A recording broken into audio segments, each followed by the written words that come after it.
Is that better? That's better. My name's Abaddon. I'm a strength athlete. I compete in strongman and powerlifting.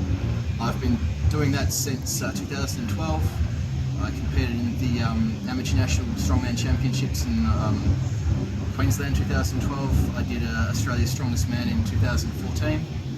I've done some state championship powerlifting comps. We did Capo and GPC last year. I came first in my weight class in GPC and second in my weight class in Capo. I pulled the heaviest deadlift of the event, which was 335.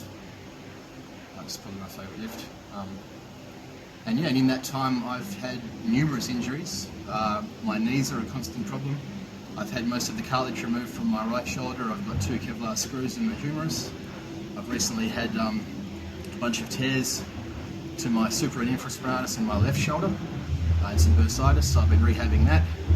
In the process of rehabbing that, I've discovered I've got what's called a diastasis recti, which is it's basically a precursor to a hernia, and I'm trying to manage that by losing some body fat and getting my abs working better.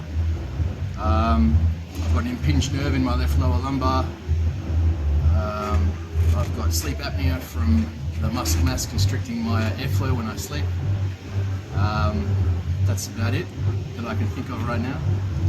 But yeah. So how are you training and how are you managing to train around these injuries? Well, the point is to get stronger. I've never sustained an injury and let that stop me from getting stronger. I've always trained around things. As long as you're getting better, then that's the point. You can't expect smooth sailing. No one's ever going to get strong without risking injury along the way. And in strongman especially, you'll hear professional athletes tell you injuries are part of the sport. They are a part of the sport. You have to deal with them. There's no easy way of doing it. And how would you recommend going about training when you have an injury? What sort of things do you do when you're injured to keep training? It involves a lot of homework. You need to obviously speak to people who've been in the game longer, who have perhaps suffered the same injuries as you. Go online, find respectable sources of information. For rehabbing, obviously get a qualified physiotherapist at your side who can teach you some things. But yeah, it's just about managing the injury, working around it. For instance, if you've got a busted shoulder, then use the safety squat bar when you're squatting. Try some one-arm dumbbell movements. Try and work the side that isn't injured. There's lots of things you can do to get around it. When I injured my right shoulder, I was squatting with a cambered bar with my arm in a sling after the operation. So, and that's not necessarily the smartest thing to do, but I did it. You can do it, you know. What would you say to normal people who are just training but are complaining about injuries and using that as an excuse to not train and to not lift weights, for example? It's very easy to make excuses.